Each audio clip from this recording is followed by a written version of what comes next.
My brother's voice echoed through the ballroom. My useless sister needs to sell her failing company to me. The words hung in the air as champagne glasses clinked in approval. My father nodded, smiling proudly at his Harvard MBA son. No one noticed me slip out the door, tears threatening to fall. They'd always seen me as the family disappointment, the Stanford dropout with unrealistic dreams. Little did they know, my failing company was worth $99 million and what happened the next morning would change everything forever. Before I dive into my story, I'd love to know where you're watching from. Drop your location in the comments below and hit that like button if you've ever been underestimated. Subscribe to join our community of dreamers and doers who refuse to be defined by others' expectations. Now, let me take you back to where it all began. Growing up as Natalie, Hayes meant living in the shadow of expectations. My mother Victoria was the only one who saw beyond the conventional paths to success. Innovation doesn't follow a syllabus, she'd whisper while helping me build circuit boards in our garage at 13. Meanwhile, my brother Bradley was being groomed for proper business success, debate team, student government and perfectly pressed shirts that matched our fathers. When Mom passed away during my sophomore year at Stanford, something in me shifted. The prestigious computer science program suddenly felt confining. The theories were fascinating, but the pace was excruciating. Real-world tech was evolving weekly while we spent semesters on concepts that were already being revolutionized in the field. "You're throwing away your future," my father Lawrence said when I called to tell him I was leaving Stanford. "This impulsiveness is exactly why you'll never succeed like your brother." The words stung, but I'd already secured a position at a startup that was doing fascinating work with early AI applications. That was 6 years ago. Today, at 28, I'm the founder and CEO of Novatech, an AI solutions company revolutionizing virtual assistant technology. Our proprietary algorithms create genuinely intuitive digital assistants that learn and adapt to users in ways competitors haven't matched. Current valuation, $99 million. Not that my family would acknowledge it. "Natalie, the Q3 numbers are in," Marcus Reynolds, my loyal CTO, announced as he entered my office. Marcus had been with me since the beginning, one of the few who believed in my vision when everyone else saw a college dropout with delusional ambitions. "Let me guess, we've plateaued, and it's time to accept Bradley's generous acquisition offer?" I teased, already knowing the truth. Marcus laughed, sliding the financial report across my desk. "Actually, we're up 22% from last quarter. The Henderson implementation exceeded projections, and we're getting incredible feedback on the emotional intelligence upgrades." I scanned the figures, a quiet satisfaction replacing the perpetual anxiety I'd carried since founding Novatech. We weren't just surviving, we were thriving. Our virtual assistant technology was becoming the gold standard in the industry. "Don't look now, but I think we might actually know what we're doing," I said, allowing myself a rare moment of pride. My phone buzzed. "Father." I considered letting it go to voicemail but remembered my therapist's advice about setting boundaries rather than building walls. "Natalie." My father's voice carried the perpetual disappointment I'd grown accustomed to. "I assume you've remembered Bradley's promotion party tonight." I had, in fact, completely forgotten. My brother's ascension to the youngest VP position at Hayes Consulting, my father's prestigious firm, was apparently cause for celebration. "Of course," I lied. "Looking forward to it. Proper attire this time, please. Last family function you arrived looking like one of your IT people. This is an important night for Bradley." I bit back the urge to point out that my IT people were helping build a company valued at nearly 9 figures. "I'll find something appropriate," I said instead. After hanging up, I walked to the window of my downtown office. The city skyline had always calmed me, all those buildings filled with people making their own paths. I'd carved mine against every expectation, against the constant reminder that I was the family disappointment. "Father again?" Rachel Anderson appeared in my doorway. My best friend since high school had become Novatech's marketing director, translating our complex technology into campaigns that actually connected with people, reminding me about Bradley's celebration tonight. "Apparently, I need fashion advice to attend my own brother's party." Rachel rolled her eyes. "Will the golden child be announcing his run for president while walking on water? Or is this just about making partner, VP position, youngest in the firm's history, according to father? And I'm sure they'll all spend the evening talking about how you could have had a real career too, if you just stuck with the program," Rachel said, perching on the edge of my desk. I shrugged. "It's fine. I'm used to it." "That's the problem," Rachel replied. "You shouldn't be used to your family treating your incredible success like some cute hobby." My phone pinged with a text from Diana Wells, my mentor and one of the few successful female tech entrepreneurs who'd taken time to guide me. "Don't forget our lunch next week. Also, heard whispers about Westfield contract. Call me." Diana had been instrumental in helping me navigate the male-dominated tech world. Her company had revolutionized supply chain management software in the early 2000s, and she'd been one of my first investors when everyone else saw only risk. "I should prepare for this evening's family inquisition," I sighed. "Bradley's fiancée Isabella will undoubtedly ask if I'm still doing that computer thing, while father explains to everyone why my brother's consulting career is the epitome of success. We're the Navy Stella McCartney," Rachel advised. "It says, I am successful enough to buy designer, but not trying to outshine the golden child." Hours later, standing in front of my closet, I ran my fingers over the navy dress. Rachel was right, it struck the perfect balance. I accessorized with the small sapphire earrings my mother had left me, a reminder of the one person who'd believed in my path. My reflection showed someone caught between worlds, the tech CEO in designer clothing, still seeking approval from a family who measured success by metrics I'd long abandoned. Tonight, I'd wear my accomplishments as armor against their judgment. As I grabbed my keys, I glanced at the framed napkin on my wall. My first business plan for Novatech scribbled during that life-changing moment when I decided Stanford's path wasn't mine. Mother had always encouraged me to visualize success differently. The world doesn't need another person following the established route, she'd said. It needs those brave enough to create new ones. Tonight, surrounded by people celebrating the most conventional definition of success, I need to remember that. The Hayes estate loomed ahead as my Audi pulled through the ornate gates. Father had insisted on maintaining the family home in its full pretentious glory after Mother died, despite her preference for downsizing to something with less echo and more soul, as she'd put it. Tonight, the mansion was illuminated like a small palace, with luxury vehicles lining the circular driveway and catering staff efficiently moving through the crowd with trays of champagne and hors d'oeuvres. Bradley's promotion to VP was being celebrated with appropriate Hayes family access. I smoothed my navy dress and reminded myself I'd built something valuable, something that mattered, regardless of what anyone here thought. The mantra had become necessary armor for family functions. "Natalie, you actually came." Aunt Patricia Eyre kissed both my cheeks, her gaze immediately assessing my appearance for flaws to discuss later. "How's your little tech project going?" Bradley mentioned something about computers. "My AI company is doing well. Thanks," I replied, already regretting not sending a congratulatory flower arrangement and claiming a work emergency. "How fascinating. You know, Susan's daughter works with computers too. I teach support for a law firm. Good benefits, I hear." Before I could explain the difference between IT support and founding a tech company, Uncle Edward appeared. "There's our entrepreneur. Still avoiding a real job, Natalie." "The company employs 47 people now, so I'm actually creating real jobs," I answered with a practiced smile. 47? Impressive hobby," he chuckled, wandering away before I could respond. The grand foyer funneled guests toward the main ballroom where Father held court near the marble fireplace, Bradley at his side like a crown prince. My brother's perfectly tailored Tom Ford suit matched Father's in style, if not color, a visual reinforcement of succession and legacy. "You made it," Father said when I approached, his eyes immediately dropping to my sensible heels with a flicker of disapproval. "Bradley's wearing Tom Ford. I do wish you'd make an effort to match the family's standard of professional appearance." "Hello to you too, Father," I replied, turning to Bradley. "Congratulations on the promotion." "Impressive achievement." My brother's smile carried the same confident superiority it had since childhood spelling bee victories. "Thanks for coming. Nat didn't think you could tear yourself away from your startup." The way he said startup, like it was an adorable phase rather than a multi-million-dollar company, made my teeth clench. Natalie, Isabella Thompson, Bradley's new fiancée, approached with calculated grace. Her family's banking fortune made her father's ideal addition to the Hayes dynasty. "That dress is so practical. I adore how you prioritize comfort." The designer dress that had cost more than some cars was apparently reading as practical to Isabella's couture-trained eye. "Congratulations on the engagement," I deflected. "The ring is beautiful. Bradley designed it himself," she gushed, though I recognized the setting as one of Tiffany's signature pieces. "He has impeccable taste. We're looking at venues in the Hamptons for next summer." The evening continued its predictable path as I circulated through clusters of fathers, business associates, distant relatives, and Bradley's Ivy League network. Each conversation followed the same pattern. "Congratulations for Bradley," followed by confused or condescending questions about my computer business. By the time everyone was ushered to their seats for dinner, I'd explained what AI technology actually does 14 times, received 6 suggestions about getting a proper MBA, and heard 4 variations of "it's never too late to follow a traditional career path." Father stood at the head table, crystal champagne flute raised. "Tonight, we celebrate excellence," he began, his commanding presence immediately silencing the room. "Bradley has always understood the value of proper foundation. Stanford undergraduate with honors, Harvard MBA, and now the youngest vice president in Hayes Consulting's 70-year history." The crowd murmured appreciatively as Father continued extolling Bradley's conventional path as the template for success. When people ask about legacy, about carrying forward family values of excellence and tradition, I point to my son. I took a long sip of champagne, letting the bubbles burn slightly. The implied comparison hung in the air, one child following the approved blueprint for success, the other an aberration. "And now," Father concluded, "I'd like to propose a toast to Bradley Hayes, who proves that discipline, traditional education, and respect for established business principles are still the surest path to success." Glasses clinked around the room as Bradley rose to accept the adulation. My brother's confident smile surveyed the room before he spoke. "Thank you, Father, and thank you all for celebrating with us tonight." His practice charm worked through the room. Success has always been about recognizing opportunity and understanding risk. Speaking of which, Bradley's eyes found mine across the room, and something in his expression sent a chill through me. "Many of you know my sister's been working on a tech venture since dropping out of Stanford."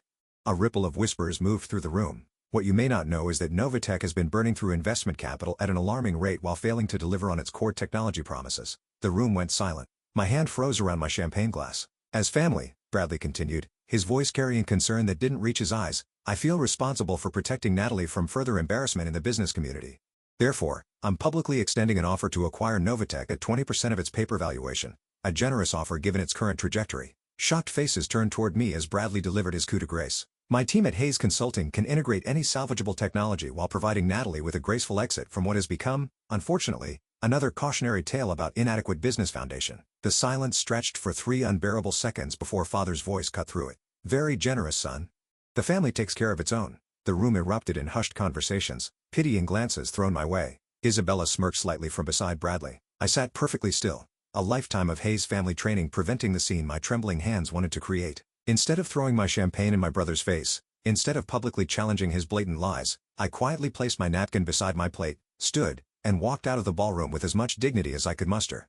No one followed me to the door. It doesn't matter what they think, I insisted to Rachel the next morning, aggressively stirring my coffee in the Novatech break room. Bradley can say whatever he wants at his little country club parties. Our investors know the truth.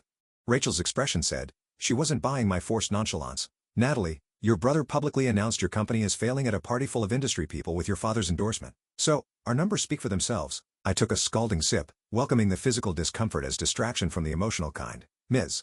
Hayes, Marcus appeared in the doorway, his usually calm demeanor visibly shaken. We need to talk, privately. In my office, Marcus closed the door before speaking. Redstone Capital, Venture Northwest, and Sullivan Investments all called this morning. They're withdrawing from our next funding round discussions. The coffee turned bitter in my mouth. All three? Why? They cited concerning market intelligence about Novatech's stability.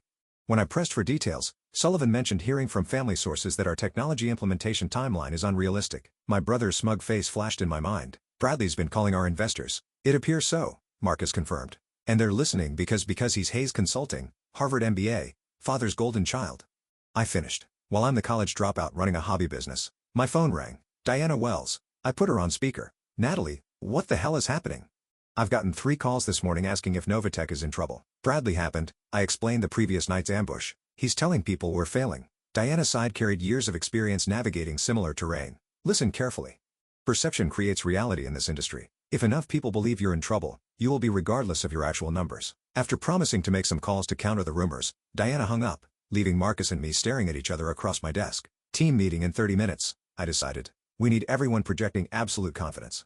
No one can sense panic. And are we panicking? Marcus asked quietly. I thought about the Westfield contract, a $30 million implementation of our technology that would secure our future if signed next month. Not yet, but we need to move fast. The memory of my first major obstacle with Novatech flashed through my mind. 2 years ago, our initial prototype had crashed during a crucial demonstration for our first major investor. Everyone had expected me to fold. Instead, I'd walk them through the exact failure point, explain the solution already in development, and convince them to double their investment based on our team's problem-solving transparency. This was different. This wasn't a technical problem I could solve with ingenuity and caffeine. This was my own brother deliberately undermining my company for his personal gain. We'll get through this, I told Marcus with more conviction than I felt. Send the team in at 10. 45 minutes later, I'd finished presenting to our core team, emphasizing our strong fundamentals and dismissing the family drama as irrelevant to our operations.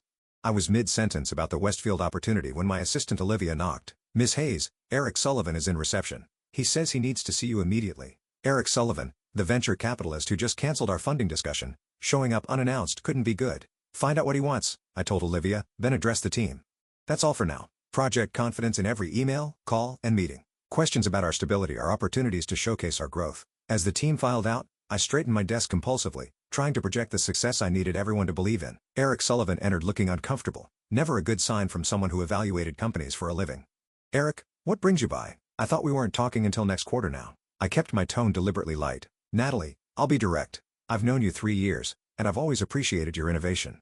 But I'm hearing concerning things about Novatech's management and cash position. From my brother, I assume. Eric looked uncomfortable, among others. Bradley presented some compelling analysis of your burn rate versus delivery timelines. Analysis based on what data? He has no access to our financial information. He suggested your cash position is under 6 months with no clear path to profitability. I opened our financial dashboard on my monitor and turned it toward him. 18 months of runway at current burn, and that's without the Westfield contract we're finalizing. Eric studied the screen, his expression softening slightly. This looks better than what I heard, but, Natalie, perception matters in this industry. So, you're withdrawing $8 million in funding because of rumors started by my brother, who happens to be trying to acquire us at 20% evaluation? Eric had the decency to look uncomfortable. When you put it that way, it sounds problematic. Because it is problematic, Eric. After he left with a weak promise to reconsider, my desk phone rang. The Westfield account executive, Thomas Bennett. Natalie, I wanted to call directly rather than email. We're hearing some concerning rumors about Novatech. My heart sank. Let me guess, about our financial stability and ability to deliver? Yes, actually. We were quite surprised given our technical review was so positive. I spent 20 minutes reassuring Thomas, walking him through implementation timelines and contingency plans. He seemed somewhat reassured but mentioned the contract approval might take longer than anticipated to get through their board. The final blow came that afternoon. An official letter from Hayes Consulting offering to purchase Novatech at 22% of its current valuation, citing market corrections based on implementation realities. The offer was dated yesterday, before Bradley's public announcement. He'd planned the whole thing. I stared at the document, the Hayes Consulting letterhead blurring slightly. My brother had moved from undermining me at family dinners to actively trying to destroy what I'd built. And he was using our father's company, our family legacy, as his weapon. The question was no longer if I could weather Bradley's attack, but whether Novatech could survive being targeted by Hayes Consulting with my father's apparent blessing. The framed family photo hit the wall of my apartment with a satisfying crash, glass shards scattering across the hardwood floor. 3 days of constant damage control had left me exhausted and furious. Every investor call, every client reassurance, every team pep talk had drained another ounce of my depleted emotional reserves. Feel better? Rachel asked from my couch, wineglass in hand. No, I admitted, staring at the fractured image of the Hayes family, Bradley, father, and me at some charity gala years ago. All perfect smiles hiding perfect dysfunction. But it was either the picture or my laptop, and I need the laptop. My phone buzzed with a text from Marcus. Found something. Coming over. 20 minutes. Marcus rarely left his computer after hours, let alone made house calls. Marcus found something, I told Rachel. He's coming here. When Marcus arrived, his expression confirmed my suspicion that whatever he discovered wasn't good. I've been digging into why Bradley's suddenly so interested in acquiring Novatech, he began, opening his laptop on my kitchen counter. Hayes Consulting signed a major contract with Zenith Global 6 months ago, $80 million for a complete AI-driven logistics management system. That's not their expertise. I frowned. They're management consultants, not tech developers. Exactly. But the contract's tech specifications are remarkably similar to our Westfield proposal. Marcus turned his screen to show side-by-side requirements. They're practically identical. Rachel leaned closer. They sold Zenith our technology before they'd acquired us. It explains the lowball offer and the urgency. I realized, they need our AI engine to fulfill a contract they've already signed. Marcus nodded grimly. They promised delivery in 9 months. They're 4 months and with nothing to show because they can't build what they promised. So Bradley isn't just being a jerk. He's desperate, Rachel concluded. Desperate enough to tank our reputation, spook our investors, and try to force a sale, I agreed. The piece is falling into place. Hayes Consulting will fail to deliver without our technology. The next morning brought fresh challenges. My meeting with First National Bank revealed our business line of credit options had suddenly become limited due to industry risk reassessment. This reassessment wouldn't happen to coincide with calls from Hayes Consulting, would it? I asked the uncomfortable loan officer. We can't discuss other client relationships, she replied stiffly. I drove straight to Hayes Consulting afterward, bypassing the reception desk with a family privilege I rarely invoked. Father's executive assistant Charlotte didn't even try to stop me.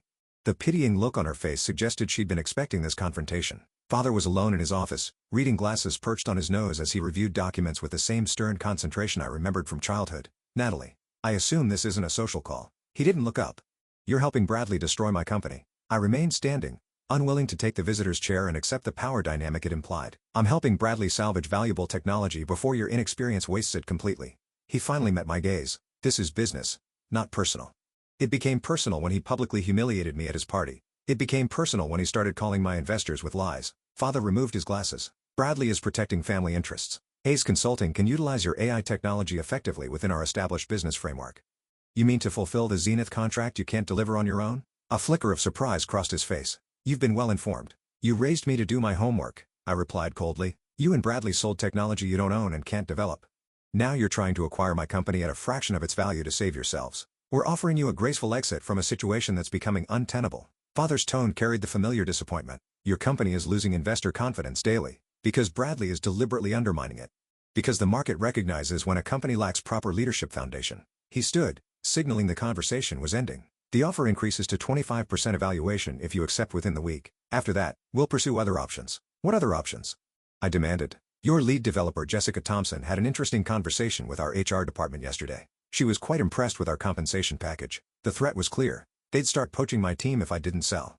Back at Novatech, more fires awaited. Catherine Morgan, CEO of rival AI firm Datamines, had requested a meeting to discuss industry challenges. The thinly veiled acquisition conversation ended with her making a suspiciously similar lowball offer. I've heard things aren't stable at Novatech, she said with practiced concern. I'd hate to see your technology lost if things don't work out. Heard from Bradley Hayes by chance? I asked. Her surprised expression confirmed my suspicion before she recovered. From various sources, the industry talks, Natalie. After Catherine left, I received a call from Garner Technologies, a potential integration partner we've been courting for months.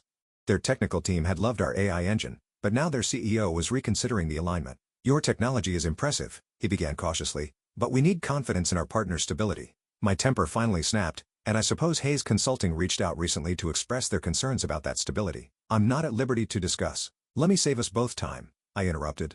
My brother is trying to acquire my company at a fraction of its value by spreading false information about our financial position. If you're going to let industry gossip override your technical team's assessment, we don't have anything more to discuss. The silence stretched uncomfortably before he responded. I appreciate your candor, but this aggressive approach isn't reassuring. After he hung up, I stared at the phone, regretting my outburst, but too exhausted to care.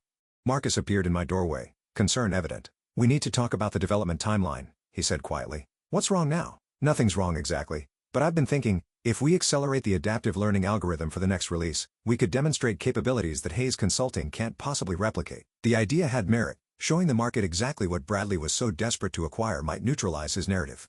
How quickly could we do it? With the team working overtime? 3 weeks instead of 6. Do it, I decided. Whatever resources you need. Later that evening, Rachel cornered me in my office. You haven't left this building in 3 days. When was the last time you slept more than 4 hours? I'll sleep when we've secured the Westfield contract, I replied, not looking up from my monitor. Natalie, you can't help the company if you collapse. Her voice softened. I'm worried about you. I'm fine, I insisted, though the 4 empty coffee cups on my desk suggested otherwise. You're not fine. You're working 20-hour days, you're barely eating, and you snap at everyone who is a Marcus. She was right, but, admitting it felt like surrender. I can't show weakness right now. The team needs to see absolute confidence. The team needs a leader who isn't running on caffeine and spite, Rachel countered. Before I could respond, my email pinged with a press release notification from Hayes Financial Group, Father's holding company. The headline made my blood run cold. Hayes family expresses concern about Novatech leadership. The brief statement expressed family concern about my inexperience and suggested that proper business guidance was needed to protect the innovative potential of Novatech's technology. The message was clear. This wasn't just Bradley anymore. The entire Hayes family empire had declared war on my company. 3 months, I said flatly, staring at the financial projections spreadsheet on the conference room screen. We have 3 months of runway left if no new investments or major contracts materialize. Marcus nodded grimly. The development acceleration is burning cash faster and 3 potential investors pulling out created a domino effect with others. The financial reality was stark. Bradley's campaign had successfully spooked enough investors to create an actual crisis from a fictional one. The cruel irony wasn't lost on me. The Westfield contract would change everything, Rachel pointed out. 30 million would extend our runway significantly. If they sign, Marcus cautioned. Thomas Bennett mentioned their board has questions about our stability issues. My intercom buzzed. Miss Hayes, Alexander Mitchell is here for your 11 o'clock. Alexander Mitchell was a newer player in tech investment. Brilliant, unconventional, and refreshingly straightforward. We'd met at a conference 6 months ago and had preliminary discussions, but nothing concrete had developed. Show him in, I replied, quickly closing the financial projections. No need to greet a potential investor with a countdown to insolvency. Alexander entered with the confident ease of someone comfortable anywhere. His casual attire, jeans, and a quality button-down contrasted with the usual venture capitalist uniform of Patagonia vests and chinos. Natalie, good to see you again, he began, shaking my hand with genuine warmth. I've been following Novatech's progress. Your adaptive learning algorithms are outpacing competitors by significant margins. Thank you. We're proud of our technical achievements. I'm also hearing interesting rumors about family drama and company stability, he continued, his directness catching me off guard. Care to offer perspective before I consider investment? I appreciated the absence of pretense. My brother is attempting a hostile takeover by undermining investor confidence. He needs our technology to fulfill contracts Hayes Consulting can't deliver on their own. Alexander nodded thoughtfully. That aligns with my research. Your brother has been surprisingly transparent with his campaign, at least to those who know what questions to ask. You've spoken with Bradley? I make a point of understanding all angles before investing. Hayes Consulting has technological obligations they can't meet without acquisition or partnership. For the next hour, Alexander asked insightful questions about our technology, market position, and growth strategy. Unlike most investors, he understood the technical details without simplification. I see significant potential in Novatech, he concluded. Your implementation approach solves problems others aren't even acknowledging yet. I'd like to continue our conversation next week after I review some additional information. After he left, Rachel raised an eyebrow. He seems promising. Let's not count investments before they're signed, I cautioned. Bradley probably has his number by now. Speaking of Bradley, an unexpected meeting request from him appeared in my inbox that afternoon, suggesting dinner to discuss family business matters. Against my better judgment, I accepted. The restaurant he chose was deliberately public, a clear message that he expected civilized behavior. Bradley was waiting at a corner table when I arrived, his expression betraying nothing. Natalie, you look tired. Not even a pretense of warmth. Undermining someone's life's work can do that, I replied, sitting across from him. What do you want, Bradley? To offer you a lifeline. Hayes Consulting will increase our offer to 30% ownership stake in Novatech. You can retain a figurehead position during transition. The absolute audacity nearly made me laugh. You create a crisis by spreading lies, then offer to save me from that crisis at a discount? That's your proposal. It's a generous offer considering Novatech's deteriorating position. His confidence was infuriating. Your investor pool is drying up. Westfield is reconsidering their contract. You're burning cash on accelerated development that may not deliver in time. His specific knowledge of our internal challenges confirmed my suspicions about information leaks. Why the urgency? Is Zenith getting nervous about your ability to deliver? Bradley's slight flinch confirmed I'd hit a nerve. This isn't about Zenith. This is about protecting family assets. My company is not a family asset. Your company was built with family connections and the Hayes name, he countered. Father introduced you to your first 3 investors, and I've repaid every favor, every introduction, every loan with interest, I replied. Novatech succeeded despite family expectations, not because of them. Bradley's expression hardened. The offer expires in 48 hours. After that, we pursue more aggressive options, like poaching my developers, or calling more of my clients with concerns. Like, approaching Westfield directly. His smile didn't reach his eyes. Their implementation needs align perfectly with Hayes Consulting's capabilities. I returned to the office to find Marcus waiting with more bad news. The accelerated development timeline hit a major obstacle. The adaptive learning module is returning inconsistent results under high data volumes. The technical crisis couldn't have come at a worse time. If we couldn't deliver the enhanced features, we'd lose our technological advantage, the very thing keeping us viable despite Bradley's campaign. How long to fix it? I asked. Unknown. Could be 3 days. Could be 3 weeks. That evening, I called an emergency team meeting. Despite my best efforts to project confidence, multiple employees expressed concerns about the company's stability. My roommate works at Linker Systems. Junior developer Tyler Evans shared hesitantly. He mentioned they're expanding their AI team with significant sign-on bonuses. The implication was clear. People were considering exit options. Lunch with Diana the next day brought little comfort. Natalie, I believe in your vision and your technology, she began carefully, but you need to consider contingency plans. You think I should sell to Bradley? I couldn't keep the betrayal from my voice. Absolutely not, Diana corrected firmly. But there are friendly companies who would value your technology appropriately and preserve your team's work. A strategic partnership might provide the stability you need while maintaining your core mission. As much as I hated to admit it, Diana was right. I spent the afternoon negotiating with smaller investors, securing just enough capital to maintain operations, but at terms far less favorable than previous rounds. That evening, Marcus entered my office with a grave expression.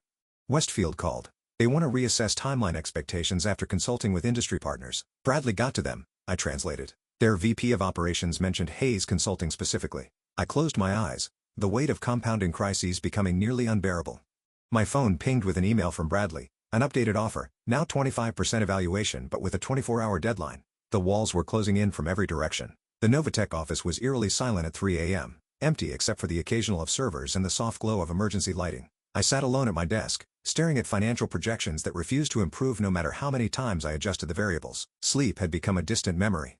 Every time I closed my eyes, I saw Bradley's smug face announcing my failure to a room full of approving nods. The constant anxiety had transformed into a physical presence, a weight pressing against my chest that made each breath deliberate. On my desk sat the framed photo of my mother, Victoria, and me in our garage workshop, surrounded by circuit boards and soldering tools. I was 12, gap-toothed and grinning, holding up a crude robot we'd built together. Don't ever let anyone tell you which path to take, she'd said that day. The world has enough followers. Be the one who creates the trail others wish they discovered. On her deathbed 6 years ago, I'd made her promise. I'll build something that matters, Mom. Something that helps people. Something you'd be proud of. I know you will, she'd whispered, squeezing my hand with the last of her strength. And promise me you won't let your father and Bradley crush your spirit. Their vision is so narrow, Natalie. Your mind works differently. That's your gift, not your flaw. Now, staring at the dwindling runway projections, I wondered if I'd fail that promise. Novatech wasn't just a company to me. It was the manifestation of a different way of thinking, of approaching problems, of creating value. It was everything my mother had believed I could achieve. My phone alarm jolted me from the memory, a reminder of my 9 a.m. doctor's appointment that Rachel had practically forced me to schedule. 4 hours from now. No point in going home, doctor. Sharon Chen's expression grew increasingly concerned as she checked my vitals and listened to my symptoms. Your blood pressure is elevated. You're showing signs of exhaustion, and you've lost 8 pounds since your last visit 6 months ago, she summarized. How much are you sleeping? Enough. I lied. Natalie, I've been your doctor for 5 years. Let's try honesty. 3, maybe 4 hours. On good nights, doctor, Chen sighed.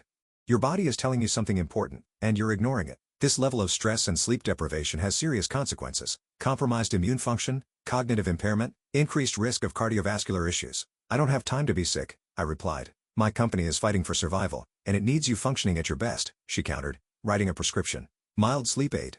Non-habit forming.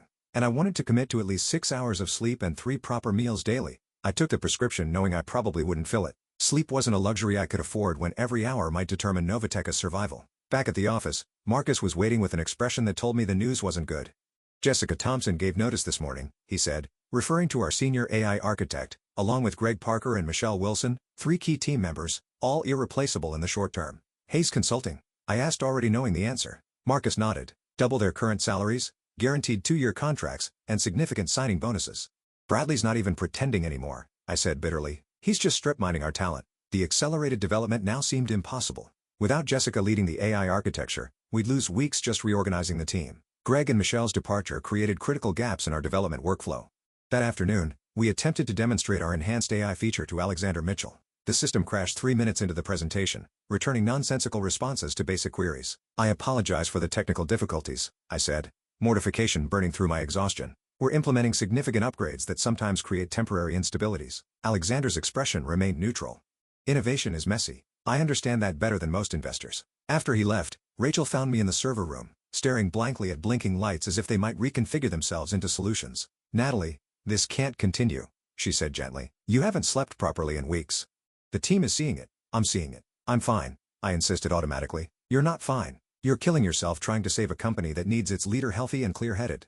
The truth in her words broke something in me. What if I can't save it, Rachel? What if Bradley wins? What if everything I've built, everything Mom believed I could do, just fails? Rachel pulled me into a hug as the tears finally came, weeks of pent-up fear and exhaustion pouring out in racking sobs that left me gasping for breath.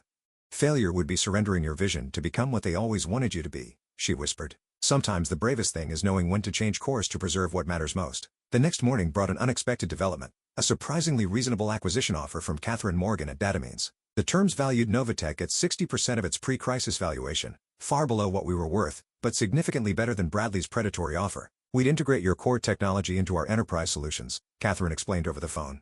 Your team would remain largely intact, and you'd lead integration for the first year before transitioning to an advisory role. It wasn't what I dreamed of, but it would preserve the technology and protect most of the team. As much as I hated to admit it, the offer was starting to look like the best available option. That evening, a handwritten letter arrived by courier. Father's distinctive script covered the heavy stationery embossed with the Hayes family crest.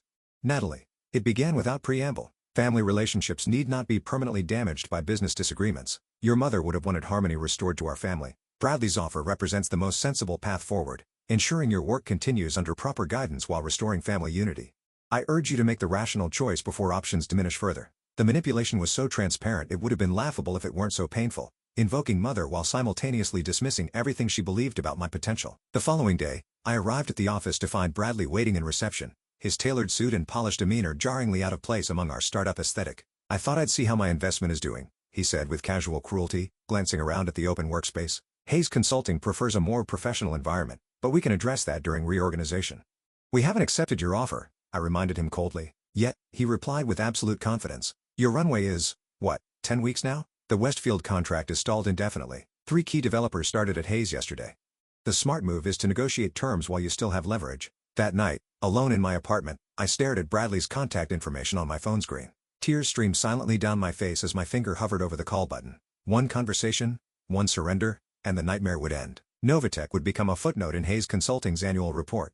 I would become exactly what they'd always expected, a cautionary tale about straying from the approved path. The thought made me physically ill. The knock at my office door came just after 7 p.m. I'd sent most of the team home early. Morale was low enough without them watching me sift through increasingly desperate options.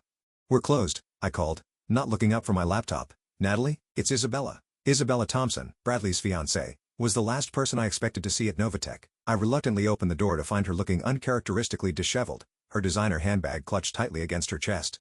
May I come in, please? I don't have much time. Curiosity overrode caution. I gestured her inside, closing the door behind her. Bradley thinks I'm at my Pilates class, she began, her perfectly manicured hands trembling slightly as she opened her bag. He doesn't monitor my schedule yet, but he checks my phone sometimes, so I left it at the studio. Isabella, what's going on? She pulled out a USB drive and several folded documents. I can't be part of this.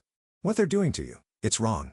For a moment, I wondered if this was some elaborate trap, Bradley sending his fiancée to gather intelligence or plant false information. But the genuine distress in Isabella's eyes seemed impossible to fake. What are these? I asked, not touching the items she'd placed on my desk. Financial documents from Hayes Consulting. Proof that they're the ones in trouble, not you. She pushed the papers toward me. They've been hiding massive losses for the past 3 quarters. The Zenith contract was supposed to save them, but they promised technology they can't deliver. I scanned the documents. Internal financial report showing Hayes Consulting hemorrhaging cash, client dissatisfaction metrics trending sharply downward, and a damning email chain about technological capabilities they'd misrepresented to Zenith Global. Bradley's not trying to save you from failure, Isabella continued. He's trying to save Hayes Consulting from collapse by acquiring your technology at a fraction of its value. Why are you showing me this? I asked, still suspicious of her motives. Isabella's perfect composure cracked slightly because I thought I was marrying into a family with integrity. The Hayes name meant something to me. But watching Bradley and your father deliberately destroy your company. She shook her head. My father built his business from nothing. He would never respect what they're doing, and neither can I. Bradley will know you did this. Not if you're smart about how you use it, she replied, standing to leave. I was never here. These documents found their way to you anonymously. After she left, I immediately called Marcus, who arrived 20 later with Rachel in tow. Is this legitimate? I asked as they reviewed the documents and USB contents. Marcus nodded slowly, his expression shifting from shock to calculated strategy. These financial statements match information I've heard whispered about Hayes Consulting. They're over-leveraged and under-delivering. The Zenith contract was their Hail Mary, Rachel added. They promised AI capabilities they don't have and can't develop in time. No wonder Bradley's been so aggressive, I realized. If they don't deliver to Zenith, Hayes Consulting could face contractual penalties that would sink them. As we digested this information, Marcus's phone pinged with a notification. The development team fixed the critical flaw in the adaptive learning module, he announced, his voice rising with excitement. Elena found a processing bottleneck that was causing the inconsistent results. It's working now, and it's faster than our original specifications. For the first time in weeks, I felt a flicker of genuine hope. How quickly can we implement it in the demo environment? By morning, Marcus promised. Full integration within 3 days if we push. Do it, I decided. And call Alexander Mitchell. Tell him we have something he needs to see.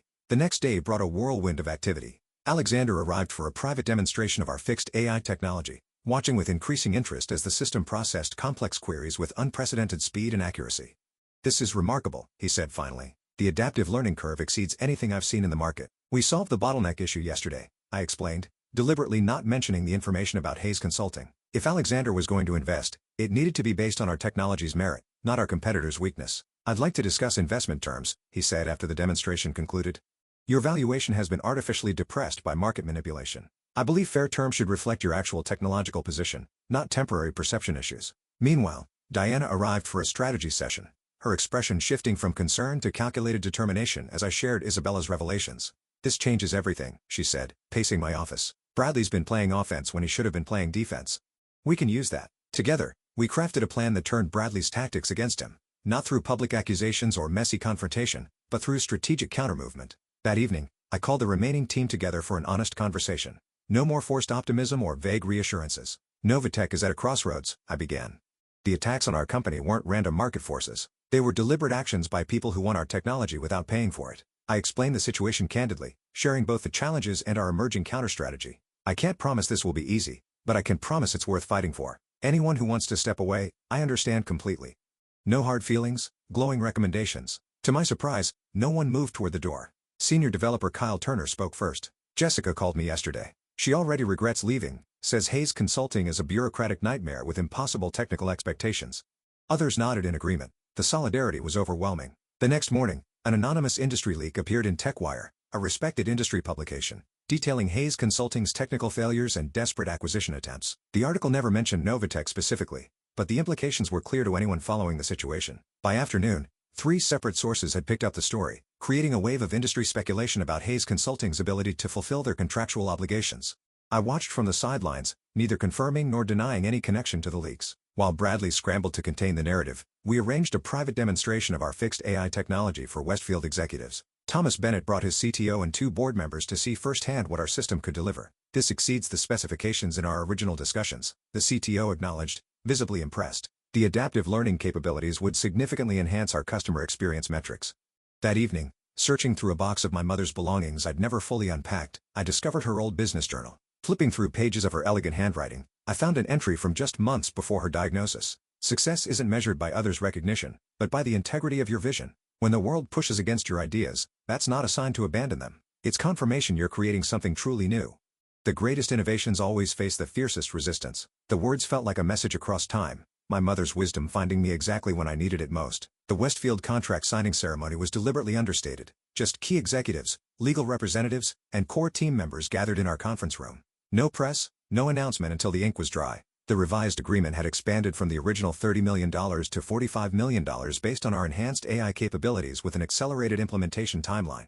"Congratulations, Natalie," Thomas Bennett said as we shook hands over the signed documents. "We're excited to move forward with Novatech as our exclusive AI solutions provider." The significance wasn't lost on anyone present. This wasn't just a contract signing. It was validation. After weeks of fighting for survival against deliberate sabotage, Novatech had emerged stronger. 3 days later, TechFuture published an extensive feature on our revolutionary adaptive learning technology, Novatech as AI Breakthrough Signals New Era in Virtual Assistant Capabilities. The article highlighted our proprietary algorithms and unprecedented natural language processing accuracy, sending our valuation soaring to $150 million almost overnight. My phone began ringing constantly. Investors who had previously withdrawn interest, potential partners suddenly eager to collaborate, and industry analysts requesting interviews. The same people who had distanced themselves during Bradley's campaign now claimed they'd always see Novatech's potential. Rachel fielded most calls, but forwarded one that surprised us both. "Bradley, we should talk," my brother said without greeting when I answered. "Things have gotten unnecessarily complicated." "Have they?" I replied, keeping my tone neutral.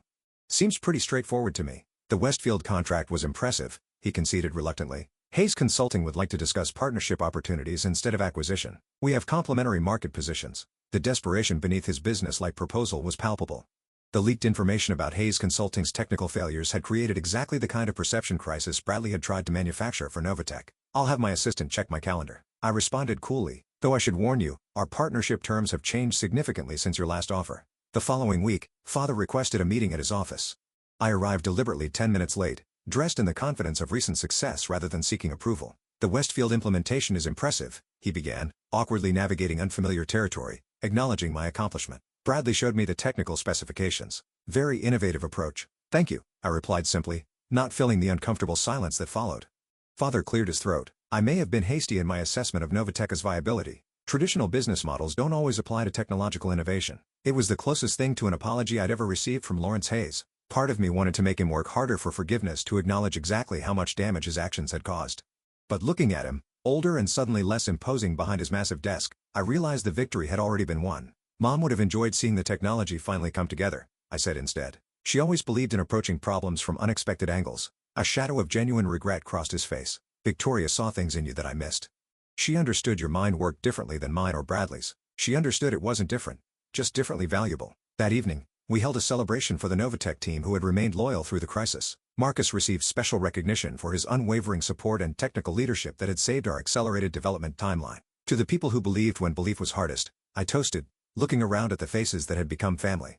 "Novatech exists because of your talent, your perseverance, and your willingness to create something new rather than accept something established." Rachel had outdone herself with the event planning, transforming our office into a celebration space complete with custom cocktails named after our technical achievements. The adaptive algorithm, a color-changing drink, proved particularly popular. Alexander Mitchell joined the celebration, his growing professional interest increasingly complemented by personal attention that I found myself welcoming. Unlike other investors I'd encountered, Alexander valued innovation over convention and understood that breakthrough ideas rarely followed traditional paths.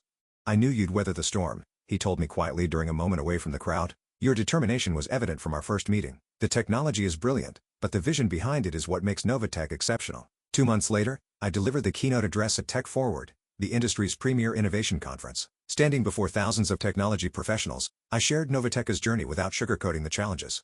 "Innovation isn't just about technology. It's about perspective," I concluded. "Traditional paths to success exist for a reason, but breakthroughs happen when we have the courage to create new ones. Sometimes the most valuable qualification is being willing to see problems differently than everyone else." The standing ovation that followed wasn't just for me.